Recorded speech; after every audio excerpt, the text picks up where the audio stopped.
બોટાદમાં જનસેવા અને વિકાસ કાર્યોની ઉજવણીના ભાગરૂપે વિવિધ કાર્યક્રમોનું આયોજન કરવામાં આવ્યું હતું. કૃષ્ણસાગર તળાવ ખાતે સ્વચ્છતા અભિયાન યોજાયું હતું. ત્યારબાદ વન વિભાગ દ્વારા વૃક્ષારોપણ કરવામાં આવ્યું હતું. વિકાસ પથ યાત્રા અંતર્ગત ભાજપના આગેવાનો અને પદાધિકારીઓએ વિવિધ સ્થળોની મુલાકાત લીધી હતી.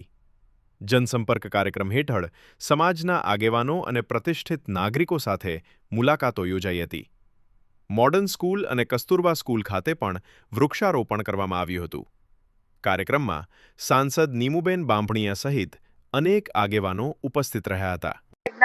શાસનને 12 વર્ષ પૂર્ણ થયા છે.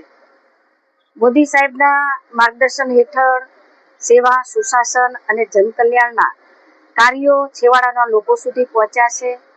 આજે બોટાદનો 12 વર્ષના જે સુશાસન પૂર્ણ થયા છે એની ઉજવણીના ભાગરૂપે આજે બોટાદ આવવાનું થયું છે.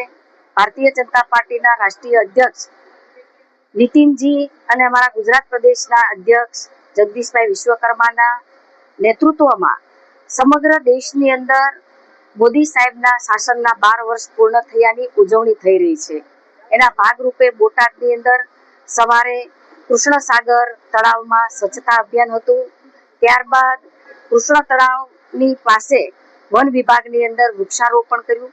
ત્યારબાદ આજે મોદી સાહેબના સંદેશને લઈને પેટ્રોલ ડીઝલની બચતને લઈ આજે કલેક્ટર, ડીડીઓ, પ્રાંત અધિકારી, ભારતીય જનતા પાર્ટીના અમારા પ્રમુખ શ્રી મયુરભાઈ, અમારા જિલ્લા પંચાયતના પ્રમુખ શ્રી બેન પાયલબેન અને તમામ પદાધિકારીઓ આજે અમે બસમાં બેઠી અને બધા એક સાથે આજે વિકાસ પથયાત્રા છે એને લઈને અમે જુદા જુદા સ્થળે આજે મુલાકાતે પણ આવ્યા છીએ.